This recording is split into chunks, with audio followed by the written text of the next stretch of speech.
请进。我们现在去跟花花聊会儿天儿，小心。这里是我们即将开始的采访现场，声名创造的采访现场。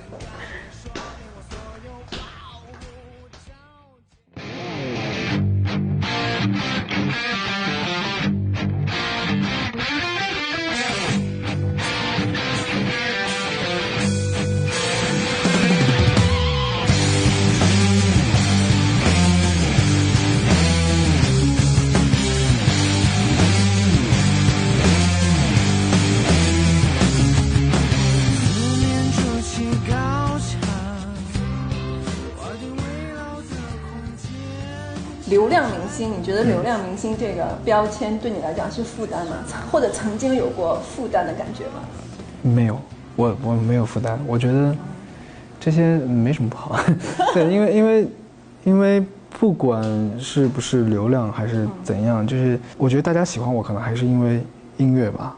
对，所以听我的音乐的人多，那我当然是开心的。至于流量的话，我觉得，你能成为一个流量，证明你有某一面一定是很吸引到很多人的。我相信每一个人他们在喜欢你的那一面的时候，一定是觉得那是你有他们没有的东西，或者是他们所追随的一个东西。你突然打开了我对就是这样一类或者你的粉丝的一个重新的认识。我觉得能听懂你的音乐的人，不是一般人。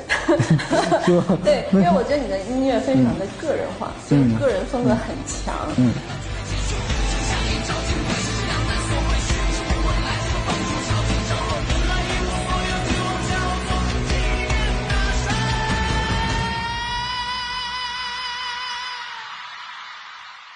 你怎么保持它一直都会有这样的激情，然后让它一直都保持这种很个人的这种风格？第一点就是我做音乐是不为别人做的，一定是自己喜欢的。那就是我做的很多音乐，首先创作的时候你需要一个灵感，那这个灵感呢，你肯定是需要去吸收很多的养分来去给自己创造灵感。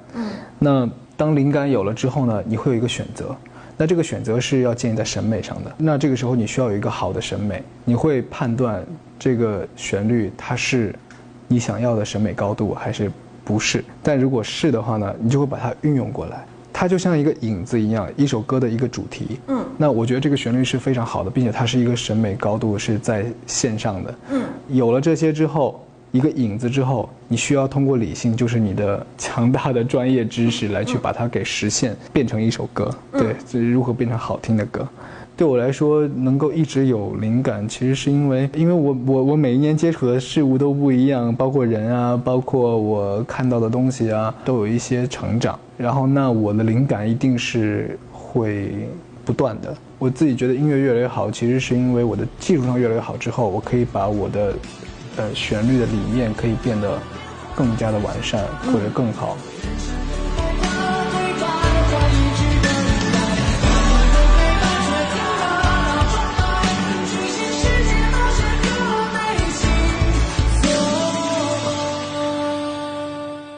当你觉得你灵感也好，或者是你想创作的这个作品也好，发展到你认为一个绝对满足你的那个审美高度的时候，可能会让你有一个新的选择题在这里。如果可能它太高级了，或者它太飞了，会失去一些观众啊、听众啊。那你会担心吗？不会，其实这个很正常，因为你做出来的音乐呢，一首歌不可能让所有人都喜欢，一定会有喜欢和不喜欢的人。那这个时候，其实我要做的就是坚持自己。做音乐是很自我的，你不能去听别人的意见。一旦你听了，就证明你妥协了你的初衷，你的旋律，对。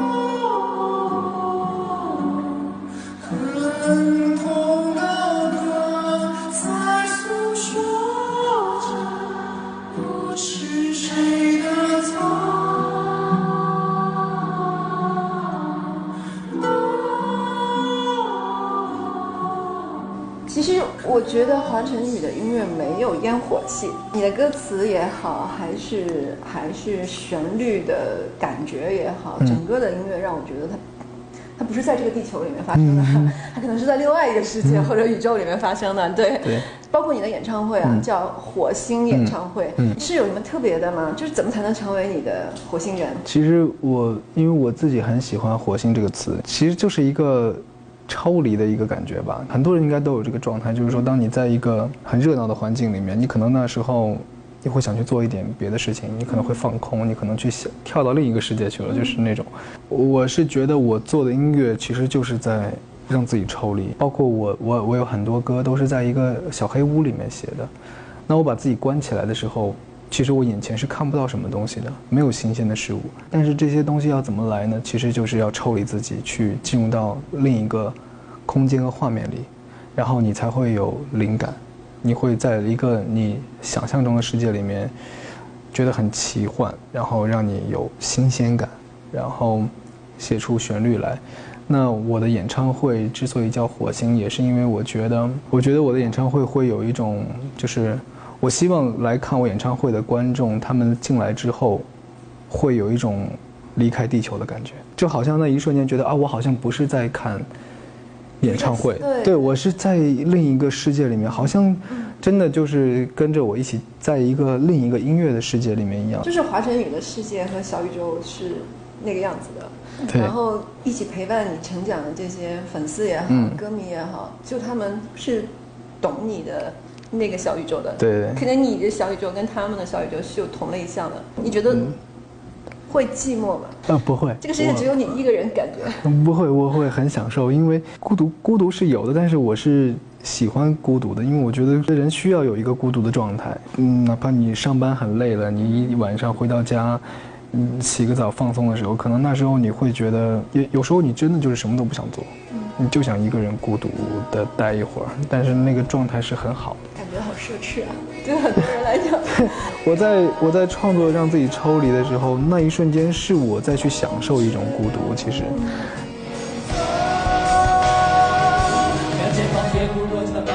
持续成长，人迅速过了一夜，随风来临，万物生长。面对一切的莽撞，无知抵抗，偏要承受无知的绑票。想要不忘初心，又不理想，一人前行。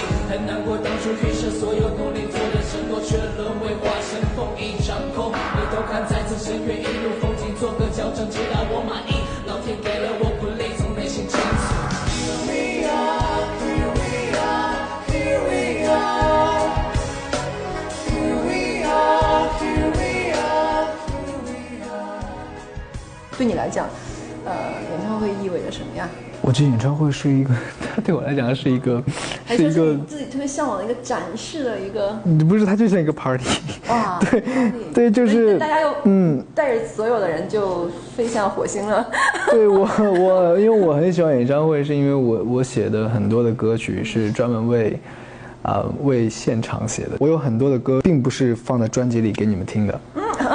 对，是需要你到现场来感受，我来表演这。比如说像我管你这样的歌，像 Why Nobody Fights 这样的歌，就这样的歌，我会觉得这个歌其实你更应该到现场来听。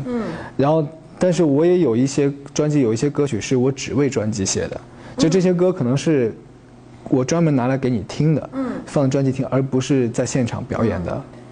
我看你那个《明日之子》上，最近一期，然后有几个特别好的选手离开，然后你很动情，然后其实我仔细听了一下你的点评，我觉得你喜欢他们，当然音乐是一部分，你可以透过音乐看到他们的内心世界，好像，或者某一些情感和他的这种表达方式跟你是有共鸣的时候，你就特别珍惜他们。对，所以我今天准备了一条视频，是唱吧上翻唱你的歌的人。哦，是吗？在没有看到之前，我也不相信他可以唱得这么好。啊，是吧？我好好奇呀。可以看一下，我是个女生哎。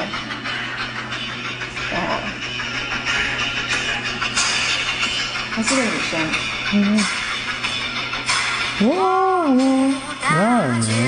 女生唱得很好听哎。这女生版还挺好听的。哎，还蛮不错。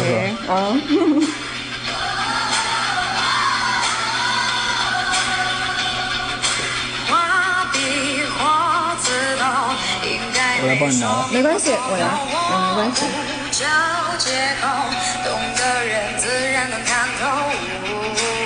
而且他的那个还挺视觉系的，造型也蛮酷。对啊，对啊，跟这个歌很搭，他的造型。很像战士。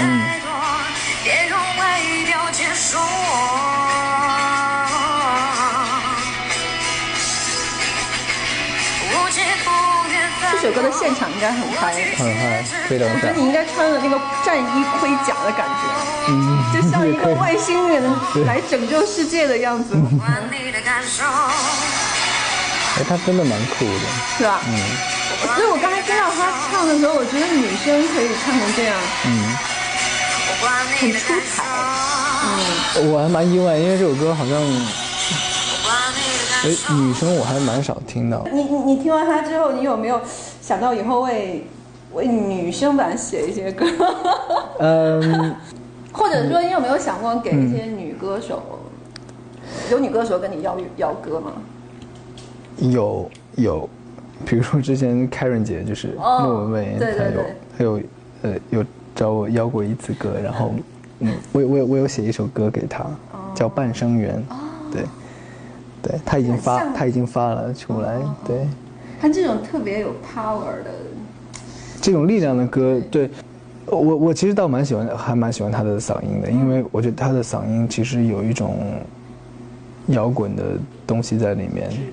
这种类似他自己在生活里面特别喜欢唱卡拉 OK 啊，或者说在唱吧上的这种唱得不错的一些粉丝啊，你有没有建议他们，如果有一天他真的想去舞台上演的话，他需要做什么样的准备？我觉得吧，就是在台上面唱歌，要能够找到一个自己的方向，就是这个要保持自我。如果你在不改旋律的情况下，你能把别人的歌唱成自己的感觉，就会很好。太难了，这个其实对，因为这个是其实等于说，在学唱，因为很多人学唱歌的时候会。一开始是先学模仿嘛，就是模仿这个人的唱法，但是你模仿了几年之后，你会慢慢找到一个自己的声音。如果你能做到在 KTV 里面把所有人的歌，你平时喜欢的歌都唱成用自己的声音唱出来，而不是去模仿他们的唱法和声音的话，我觉得那个时候你差不多就可以去比赛了。哇！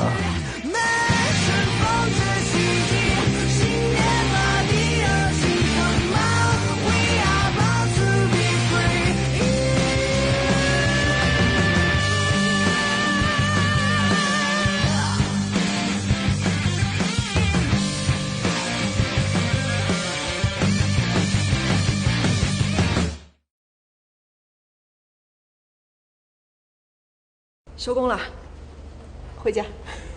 但是今天花花真的特别开心，其实让我聊得也特别开心。我也是希望花花能够在未来的所有的作品的创作里面都能找到最大的那个自己。结束。我不大接受什么被委屈别还手，我不太能够顺应所谓的大潮流。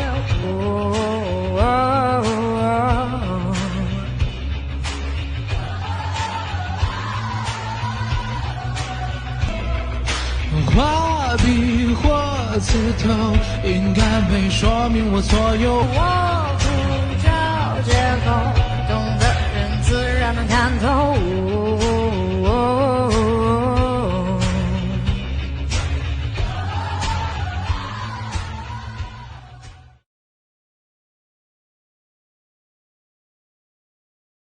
天天刷微博转发分1亿，新年锦鲤之王就是你。